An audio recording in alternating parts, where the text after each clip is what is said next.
Bien, estimadas y estimados, estamos de vuelta. Vamos a ver entonces la parte de somestesia. Quiero saber si escuchan y ven correctamente.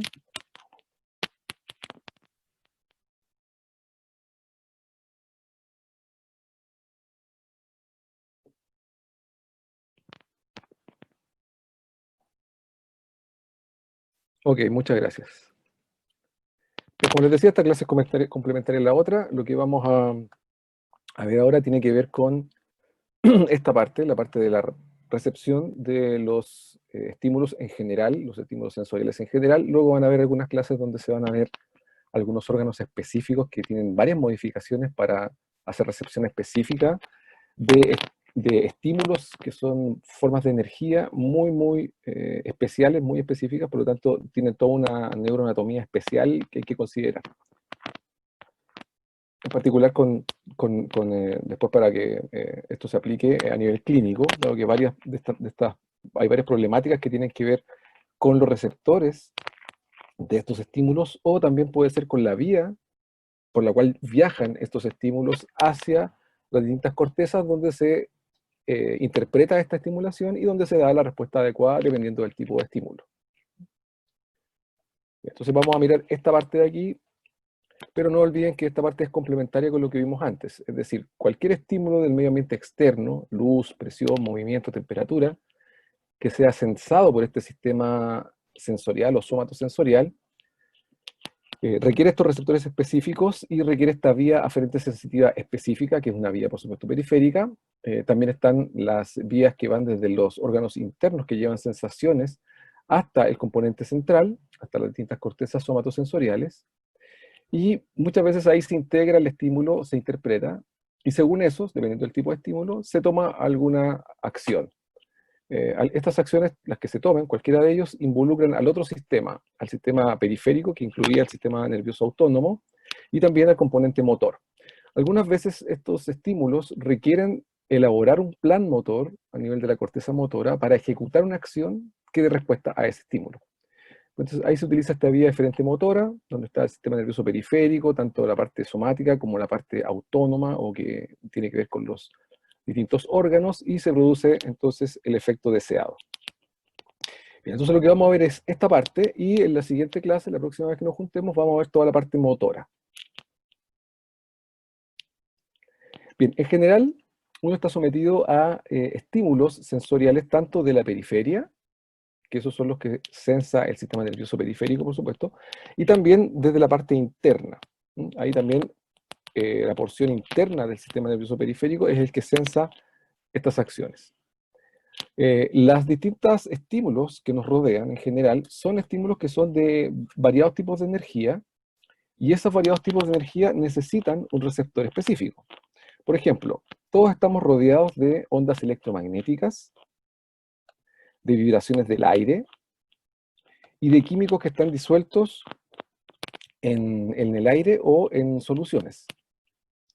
Pero en general las personas no detectan ondas electromagnéticas, ¿no es cierto? Todos nosotros estamos rodeados de las ondas electromagnéticas, tenemos un órgano especial que detecta distintos tipos de ondas electromagnéticas, pero eso no es lo que interpreta la corteza. ¿Qué es lo que interpreta la corteza respecto a las ondas electromagnéticas? ¿Alguien sabe? Cuando nos llega una onda magnética de una cierta frecuencia, lo sensamos con un receptor específico y eso se interpreta en la corteza, pero eso no se interpreta como una onda electromagnética. Eso se interpreta como un color. Los colores son ondas electromagnéticas de distinta longitud que están sensadas por un órgano específico y especial, que es el ojo, pero eso se interpreta en nuestra corteza no como ondas electromagnéticas, sino como colores. Y con eso, por supuesto, podemos formar además una imagen.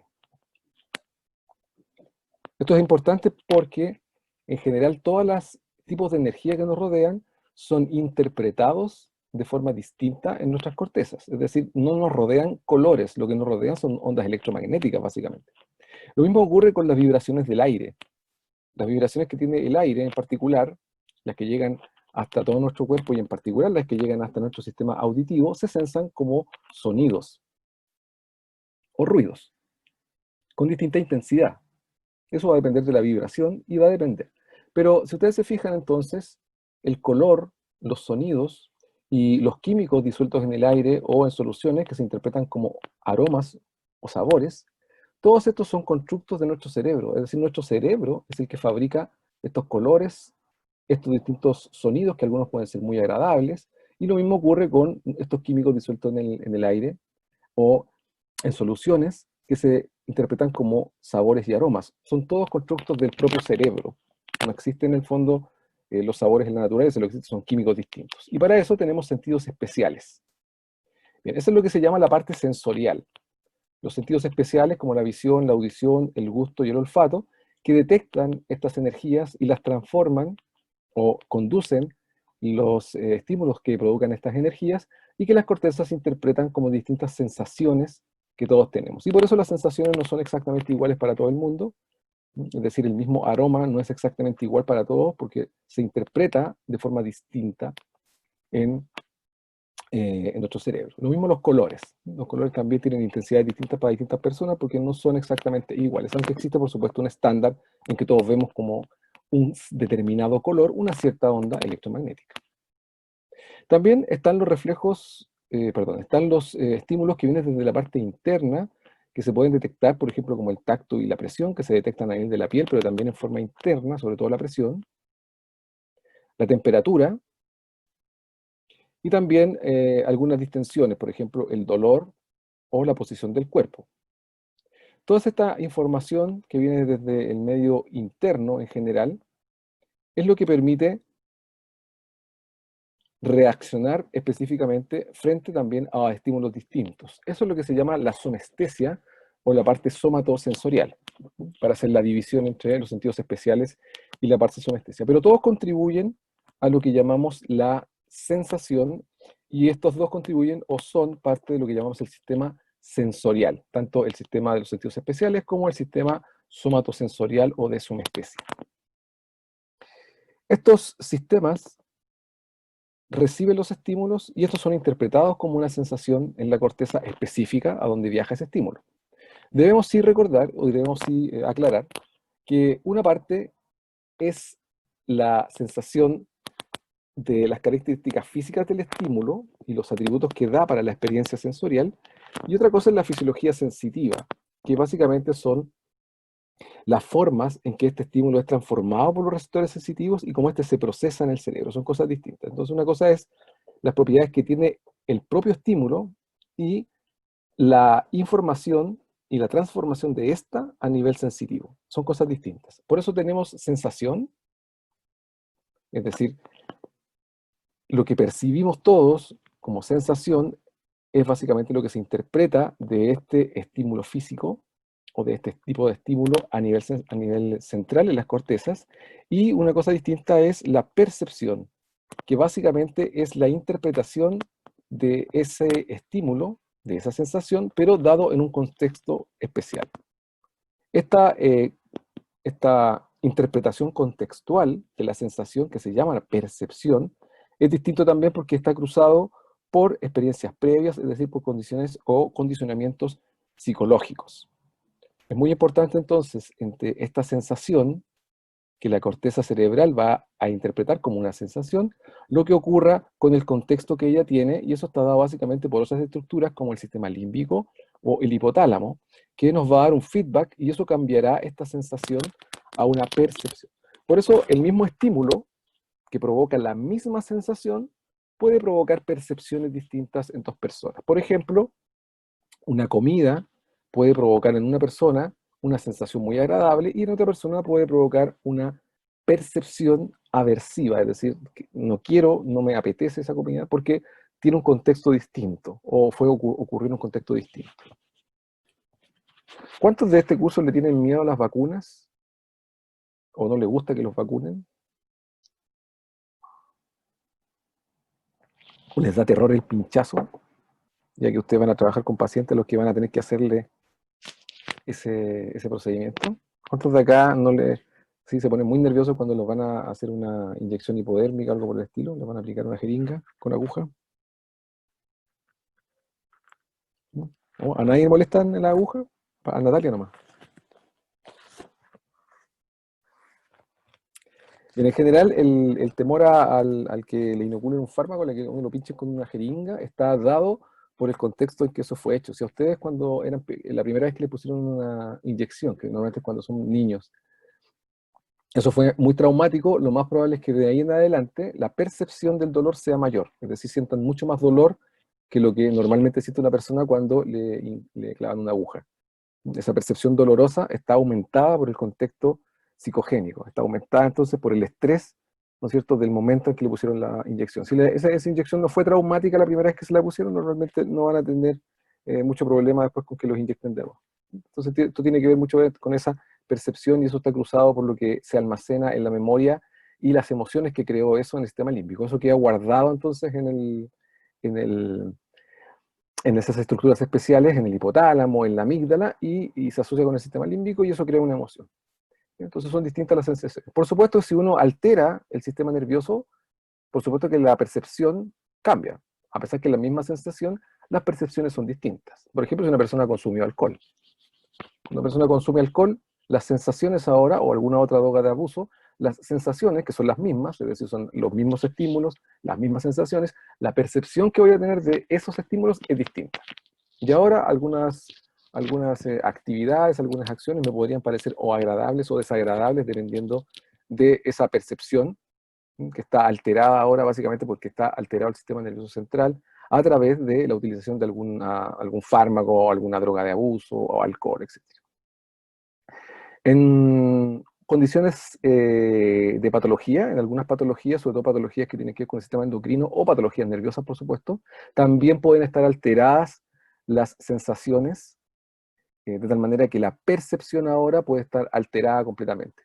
Y esto puede ser muy extremo, podría llegar en algunos casos, por ejemplo, de algunas esquizofrenias, algunas condiciones patológicas psiquiátricas, podríamos incluso tener alucinaciones sensoriales, que es una condición que ocurre en algunos pacientes, incluso a veces sí se detectan algunos focos de daño cerebral, en donde el paciente tiene alucinaciones sensoriales y tiene percepciones alteradas. Es decir, puede sentir ciertas sensaciones en ausencia del estímulo o en presencia del estímulo, la percepción puede estar completamente alterada.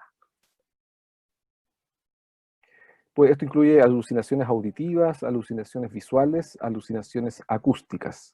También alucinaciones olfativas, que también es una de las típicas condiciones de la esquizofrenia, donde el paciente siente olores que no existen o que no están. Bien, eso pues en patología van a ver un poco más de eso.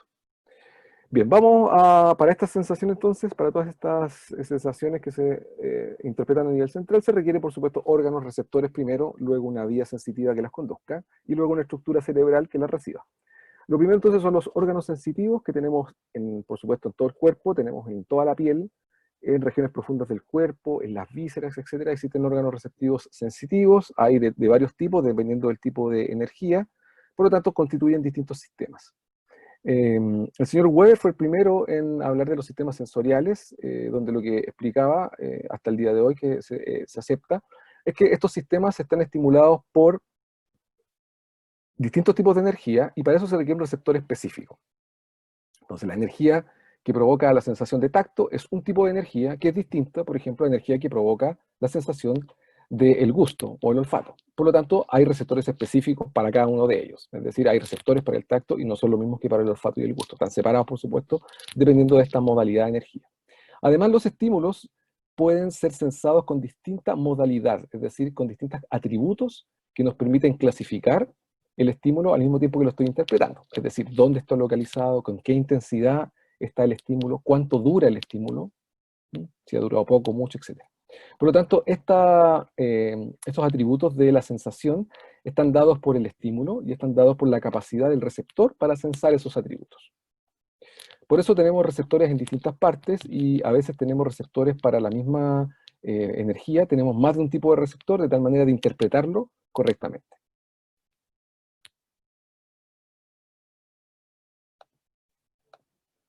Bien, los receptores en general responden a 4 tipos de energía, básicamente energía mecánica, química, térmica y electromagnética. Por lo tanto, tenemos familias de receptores para esos tipos de energía. Por ejemplo, para la energía mecánica, que básicamente puede ser el tacto, el equilibrio, la propiocepción, tenemos receptores en distintas partes, en órganos que se relacionan con ese tipo de energía. Por ejemplo, en la piel tenemos, por supuesto, receptores para el tacto, pero también tenemos receptores para la posición del cuerpo y receptores para el movimiento, es decir, yo siento que estoy moviendo las articulaciones porque tengo receptores mecánicos en las articulaciones, eso es lo que se llama la artrocinética. Tengo receptores específicamente puestos en ciertas zonas de los músculos para sensar la posición que tiene el cuerpo, eso es lo que se llama la propiocepción. Tengo receptores que específicamente están siendo informados por el cerebro de estos receptores de propiocepción para mantener un equilibrio adecuado. Eso está en el oído, en la parte vestibular. Entonces tenemos distintos tipos de receptores que en conjunto nos crean la sensación y están dándonos información correcta todo el tiempo. Por supuesto, la mayoría de esta información sensorial es inconsciente. Es decir, llega esa información al cerebro, se interpreta, pero todo de forma inconsciente. No hay ninguna posibilidad de que ustedes estén sensando todas las fuentes de energía que en este momento lo estén rodeando, además de todas las sensaciones internas que están teniendo. Si ocurriera eso, si estuviéramos todo el tiempo sensando todo lo que está ocurriendo, no tendríamos posibilidades de hacer otra actividad. Bien, hay también energías químicas que son sensadas, como por ejemplo los distintos químicos que provocan distintas sensaciones, como el dolor, el picor, el gusto y el olfato. Por supuesto, la sensación térmica es muy importante, es decir, sensar la temperatura, eso se hace en distintas zonas, se hace también a nivel periférico, en la piel, pero también se hace en forma interna. Yo también puedo sentir si hay ciertas zonas del cuerpo que están aumentando su temperatura, y eso lo puedo comunicar. Es más difícil de sensar, por supuesto, que lo que ocurre en la piel. Tengo también estos sensores que conversamos recién, que son básicamente para eh, ondas electromagnéticas, que son mucho más importantes. Este es bien complejo, por lo tanto tenemos una clase especial para la visión, porque la sensación electromagnética tiene una complejidad bastante grande, porque no solo genera colores, sino que genera también imagen, y todo eso hay que formarlo, interpretarlo y dar una respuesta adecuada. Entonces la vía visual es compleja, la vamos a ver ahí en una clase especial. Bien, entonces si uno los clasifica por el tipo de estímulo que detectan, lo que tenemos entonces son mecanoreceptores, energía mecánica, termorreceptores para energía térmica, nociceptores, son los que detectan el dolor, fotorreceptores, los que tienen que ver con la luz, quimioreceptores, los que receptan energía del tipo química, y osmoreceptores específicamente, que es un tipo de energía química, pero está básicamente dada por la relación entre la concentración química de un elemento y la presión osmótica que éste genera. Como es tan específico, entonces es un receptor especial, se llama osmoreceptor, y los vamos a ir viendo a medida que vayamos avanzando en los órganos que controlan la osmolaridad del cuerpo. Ahora, dependiendo de la localización del receptor, los podemos dividir ahora de otra manera. Los que están afuera, los que sensan estímulos de afuera, se llaman esteroceptores. Los que sensan distintos estímulos de la parte interna se llaman interoceptores, y los que sensan la posición específicamente se llaman propioceptores. Todo esto lo vamos a revisar de a poco ahora y en las siguientes clases. Dependiendo de la estructura ahora, de cómo está hecho el receptor, también los podemos clasificar de otra manera. Están los receptores que son terminaciones libres, que básicamente es la zona terminal de una fibra nerviosa. Esos son terminaciones libres. Normalmente ese tipo de sensaciones o ese tipo de receptores con esa estructura, lo que sensan básicamente es dolor y temperatura. Son receptores de termoalgesia. Están los más ubicuos, que son los receptores que son terminales nerviosos, pero que están encapsulados específicamente, que es una dendrita modificada, en otras palabras, y que son muy eficientes en sensar presión, vibración y tacto. Y están los receptores específicos que están separados de la fibra nerviosa, donde el receptor es tan específico que constituye una célula propiamente tal específica que tiene unas características especiales, y esa es la que se comunica con una sinapsis con el terminal nervioso. Así ocurren, o así son, estructuralmente la mayoría de los receptores de sensaciones complejas, como los receptores del ojo, de la audición y del gusto. Aquí están los tres. Aquí están las terminaciones nerviosas. Entonces no tienen mucha complejidad. Terminaciones nerviosas asociadas directamente a una fibra nerviosa. Estos son los que están encapsulados, que tienen una capa por fuera. Eso lo hace más eficiente en el tipo de estímulo que sensan, básicamente vibración y presión. Y aquí están estos que son específicos, que son una célula especial, en una zona especial, y que está asociado por una sinapsis a un terminal nervioso. Esto tiene que ser por una sinapsis porque estos receptores no son los más abundantes y requieren amplificación de la señal, por lo tanto requieren amplificar a través de neurotransmisores la sensación que están, valga la redundancia, sensando. Todos estos receptores, las terminaciones nerviosas, los encapsulados y estos, a través de una sinapsis, lo que generan en la fibra nerviosa es una depolarización que ya habíamos conversado antes, que se llamaba potencial electrotónico, pero que en este caso, dado que está asociado a un estímulo y a un receptor de estímulo, se llama potencial receptor. Este potencial receptor, dado por el estímulo ahora, por ejemplo por el tacto, que genera una perturbación y eso genera, ¿no es cierto?, una depolarización por entrada de sodio, lo que nos va a generar es un potencial receptor que nos va a llevar al umbral. Y cuando lleguemos al umbral, en la fibra nerviosa asociada, se va a producir entonces el potencial umbral, la apertura de canales dependientes de voltajes y el potencial de acción que ya revisamos la vez anterior. Y este, por supuesto, este potencial de acción es conducido y regenerado por esta fibra nerviosa hasta llevarlo a la zona del cuerpo, por supuesto a través de varias sinapsis, hasta la corteza para interpretar ese estímulo. Por ejemplo, aquí tienen un corpúsculo de Pacini, que es un receptor de presión y de tacto, y cuando lo estimulamos con una presión en su cápsula, esto perturba al receptor, esto genera un potencial receptor, que es este que está aquí, ahí está el potencial receptor, generado por el estímulo de presión, y cuando este llega al umbral, en la fibra nerviosa asociada, se genera este potencial de acción. Y es este potencial de acción el que viaja a través del sistema nervioso hasta la corteza para ser interpretado. Distintas presiones, distintos niveles de presión, generarán distintas frecuencias de potenciales de acción. En el caso de los receptores asociados, el estímulo generará específicamente en esta célula especializada, por ejemplo la célula del ojo o las células del oído, la liberación de un neurotransmisor que provocará en la fibra ahora, pero de forma amplificada, la generación de un potencial de acción y este va a viajar, ¿no es cierto?, hacia el sistema nervioso central, hacia la corteza.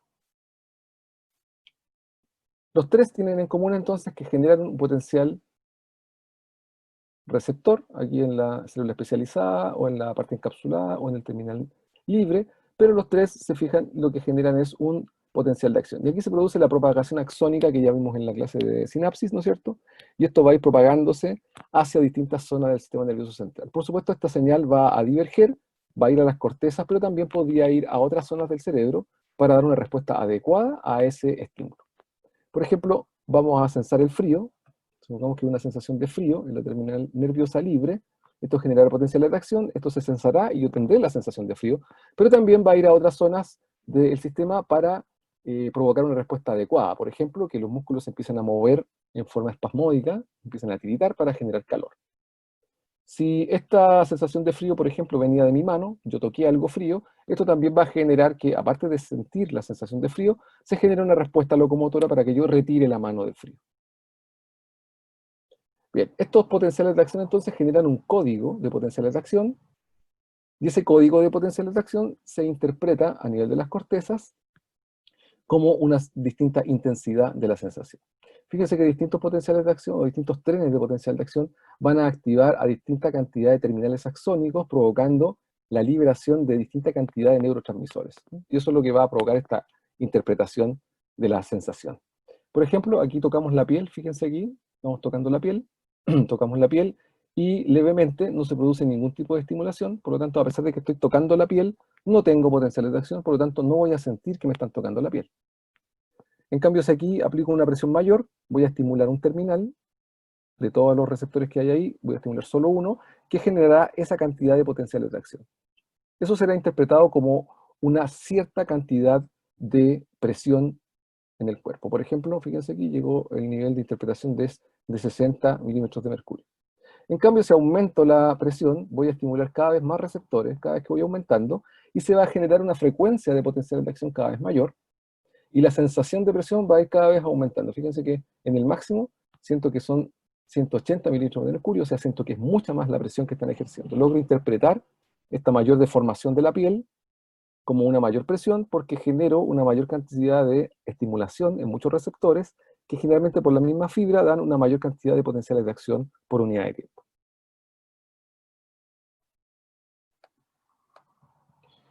Bien, los receptores ahora vamos a ver estos receptores que generan este código, vamos a ver qué características tienen y que esas características de ese receptor es lo que da los atributos de la sensación. Aquí siempre depende del receptor finalmente los atributos que yo asocie a la sensación. Por eso cada receptor debe ser específico para algún tipo de energía. Bien, hay un mínimo de intensidad del estímulo para que el receptor genere un potencial de acción. Como vimos antes, entonces, como vimos en la diapositiva anterior, necesito un mínimo. Aquí no genero potenciales de acción, aunque hay una cierta cantidad de presión, y aquí sí siento el estímulo porque llegué al mínimo de intensidad del estímulo. De tal manera entonces que todos los receptores somatosensoriales tienen un umbral sensorial, es decir, una cantidad mínima de estimulación que el receptor permite sensar. Y en ese caso el receptor sí puede generar esta potencial receptor para generar el potencial de acción. Hay algunos receptores que ese umbral sensorial es muy bajito, es decir, con poquita estimulación ya empiezan a disparar potenciales de acción. En cambio, hay otros que requieren mucha estimulación, tienen un umbral alto, para generar esa misma generación de potenciales de acción. Esa diferencia en el umbral, que sea alto o bajo, da una distinta sensibilidad. El receptor que es más sensible, que tiene mayor sensibilidad, es el receptor que tiene el umbral más bajo. Además, estos umbrales no son fijos, estos umbrales son modificables contextualmente y también a veces son modificables por distintas razones. Por ejemplo, por la fatiga. Después de estimular muchas veces un receptor, a veces el receptor se fatiga y después de eso el receptor, a pesar de que estamos en el umbral, ya no da potenciales de acción porque ya se acostumbró al estímulo o está fatigado por el estímulo. También el contexto emocional puede cambiar algunas umbrales de algunos receptores, en particular los receptores del dolor, por ejemplo. De tal manera que por una emoción, por ejemplo, los receptores pueden estar ahora más sensibles y pueden bajar su umbral. En el caso de los receptores de dolor, por ejemplo, en frente a algunos estímulos, por ejemplo, estímulos endocrinos, el umbral del dolor puede estar más alto y una sensación que antes era dolorosa, ahora en ese contexto no duele. Y es básicamente por un contexto o endocrino o también puede ser emocional. Bien, los receptores además se pueden adaptar al estímulo. Algunos lo hacen en forma muy rápida, se llaman receptores de adaptación rápida o adaptación fásica, y otros lo hacen en forma lenta o una adaptación del tipo tónica. La fásica se llama fásica porque viene de fast en inglés, de rápido, y la otra es adaptación tónica, que se demora, hay que llegar a tener un cierto tono para que se adapte. Estos receptores entonces que se adaptan muy rápido, regularmente, rápidamente responden al estímulo, pero también rápidamente dejan de responder al estímulo. Por ejemplo, aquí damos un receptor fásico, damos un estímulo, fíjense aquí, damos el estímulo, rápidamente responde, pero deja de responder. Y da una pequeña respuesta cuando dejamos de estimular. Entonces, durante todo el tiempo del estímulo, no estuvo todo el tiempo respondiendo, solo respondió al principio rápidamente, pero después se adaptó. Para que vuelva a responder, normalmente se requiere que haya una estimulación mayor todavía. En cambio, este es de adaptación lenta. Es decir, da potencial durante todo el tiempo que está presente el estímulo. O sea, en este caso nunca se adaptó, fue adaptación muy lenta. Los receptores para el dolor, por ejemplo, son de adaptación muy lenta. Uno nunca se adapta al dolor. Mientras esté el estímulo doloroso, va a existir la sensación dolorosa. En cambio, los receptores de presión, por ejemplo, los de la ropa, los de la piel, los que sensan la presión de la ropa, esos se adaptan muy rápido, ¿no es cierto? Ustedes en la mañana cuando se levantan después de estar en pijama, por ejemplo, que es muy cómodo, ¿no es cierto? Y se pone la ropa más ajustada, también hay gente que usa ropa muy ajustada, ¿no es cierto? Se pone ropa ajustada, uno siente la sensación de presión de la piel de la ropa, pero después de un ratito deja de sentirla. ¿Qué fue que ocurrió ahí? Que el receptor cutáneo de presión, los que están en la periferia de la piel, los que están más cerca de la dermis, esos receptores sintieron la presión, pero luego se adaptaron a esa presión y ahora, a pesar de que tengo puesta la misma ropa, ¿no es cierto?, voy a dejar de sentir y dejar de sensar la presión de la ropa. Eso es muy útil, porque si estuviéramos todo el rato sensando la presión de la ropa, ¿no es cierto?, nos molestaría para hacer otras actividades. Por eso cuando alguien usa ropa extremadamente ajustada, o zapatos extremadamente ajustados, esa sensación de presión no se adapta y es molesto. No está todo el tiempo sintiendo la sensación de presión que tiene la ropa puesta. Si se pone ropa que no es de su talla, ropa que es más pequeña, ¿no es cierto? La sensación de presión es muy compleja, es molesta, y eso no permite que uno se dedique 100% a otras acciones, porque está todo el rato sintiendo esta sensación. Aquí con el mismo estímulo, por ejemplo, comparamos dos receptores y sus disparos. Fíjense que esta de adaptación lenta dispara al principio rápido, pero después sigue disparando en forma un poco más lenta, pero sigue disparando durante todo el tiempo del estímulo. En cambio, este que es de adaptación rápida o fásico, se abrevia así, adaptación rápida, adaptación fásica, o en inglés, FA, rápidamente dispara y luego deja de disparar. Estos receptores además se tienen un campo receptivo, es decir, no todos tienen el mismo campo, la misma distancia desde la zona donde se estimula a la distancia que hay hacia el receptor para poder sensar. Hay receptores que tienen un campo receptivo muy, muy pequeño, como el receptor que está dibujado a la izquierda, receptor de tipo 1, de campo receptivo muy pequeño. Este campo receptivo tipo 1, o campo receptivo pequeño, RF es campo receptivo en inglés, de tipo 1, fíjese, tiene un campo receptivo muy pequeño, o sea, hay que estimular casi justo sobre el receptor para que él logre sensar la estimulación, en este caso estimulación mecánica. En cambio, hay otros receptores que tienen un campo receptivo muy amplio. Por ejemplo, aquí hay un receptor que está en el dedo también, pero que tiene un campo receptivo muy amplio. Yo estimule la punta del dedo o la base del dedo, voy a estimular igual ese receptor y no voy a ser capaz de distinguir si estoy estimulando la punta, el medio o la base, porque siempre estaré estimulando en el mismo campo receptivo. En cambio, en este es muy fácil de distinguir si estoy estimulando o en la punta del dedo o en la base, porque el receptor está con un campo pequeñito, por lo tanto, solo cuando estimule la punta del dedo voy a estimular este receptor. Si estimulo la base, este no se estimula y se estimulará otro, y de esa manera voy a sensar dónde estoy siendo estimulado. En general, la piel tiene una mezcla de receptores de campo receptivo pequeño y campo receptivo amplio, pero es distinta. Las zonas más sensitivas tienen una mayor proporción de receptores de campo receptivo pequeño. Las zonas que son menos sensitivas, como el dorso de la mano, el brazo, el hombro, la espalda, etc., tienen una mayor cantidad de receptores de campo receptivo amplio y una menor proporción de receptores de campo receptivo pequeño. Por eso es mucho más fácil distinguir y localizar un estímulo con zonas más sensibles, como la yema de los dedos, que por ejemplo con la piel del hombro o de la espalda. Es más difícil localizar en ese caso. Este campo receptivo entonces influye en eso precisamente, en localizar dónde está haciendo o dónde ocurre el estímulo. Además, algunos de estos receptores presentan convergencia. Si fíjense aquí, hay dos receptores de campo pequeño, pero que convergen en el mismo nervio. Por lo tanto, si estimulo ese, el de la izquierda o el de la derecha, da lo mismo porque en realidad la señal va a viajar por el mismo nervio. Por lo tanto, si estimulo uno u otro, no podré localizar correctamente porque en ambos casos convergen a través del mismo circuito. En cambio, los receptores de campo pequeño generalmente no tienen convergencia. Fíjense, cada uno tiene una vía separada. Por lo tanto, si yo estimulo con este compás en estos dos puntos, en estos dos receptores de campo pequeño, voy a sensar claramente que estoy siendo estimulado en dos puntos. En el caso anterior, en el caso de la izquierda, al estimular con dos puntos con el compás, voy a sensar un solo punto de estimulación y poco localizado. De tal manera entonces que gracias a estos atributos, al umbral, al campo receptivo, a la adaptación rápida, etc., la información sensorial se codifica y eso nos da rápidamente la posibilidad de interpretar con todos estos atributos el tipo de estímulo, la localización del estímulo donde está y la intensidad del estímulo. Todo eso con los atributos anteriores. Bien, eso es lo más importante entonces de esas características de los receptores. Bien, lo que vamos a ver ahora, en lo que nos queda de clase, lo que vamos a ver es que nos vamos a centrar básicamente en un tipo de receptor. En las siguientes clases veremos otros tipos de receptores, los receptores de posición en la parte motora, los receptores de sentidos especiales en la clase auditivo, gusto, olfato y visión. Así que hoy lo que vamos a terminar de ver son básicamente los que se llaman mecanorreceptores, que son básicamente los que están distribuidos en la piel y en capas más profundas para detectar energías como presión y vibración y con eso formar la sensación de tacto. Esto es bien importante. También dentro de estos mecanorreceptores, mezclados con ellos, existen otros receptores que son las terminaciones libres, que están ahí, pero no para recepcionar presión y vibración, aunque también lo pueden hacer, sino más bien otras señales sensoriales que tienen que ver con atributos o con sensaciones como el dolor, el picor, la temperatura.